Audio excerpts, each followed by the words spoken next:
gelowiges so saam op reis te mag wees.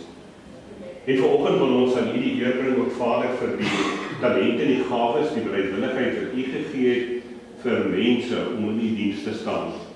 Dankie vir Dirk en Maritjie, die Leopold en Leana, ook so Teens en Susie wat die afgelope tyd voorgeloop het met so klomp goed hier in die handelsstreek van ons gemeente.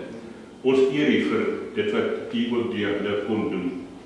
En so bid ek vir elkeen van die manne en vroue wat ook deel is van die wijkraad hier, wat 'n nuwe seisoen, 'n nuwe fase van ons gemeente se lewe wil instap. En my gebed is, Heilige Gees, dat U ons sal toerus met alles wat ons nodig het, om hier so te woon en te werskap, dat U verheerlik word, dat U lig skyn in 'n wêreld wat baie keer baie donker is.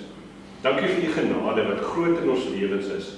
En dankie Here dat ons ook kan uitsien na 'n Kerstyd, 'n Kersseisoen, waar ons hooplik ook saam met familie en vriende tyd kan spandeer en die gawe van lewe opnuut weer kan waardeer en kan geniet.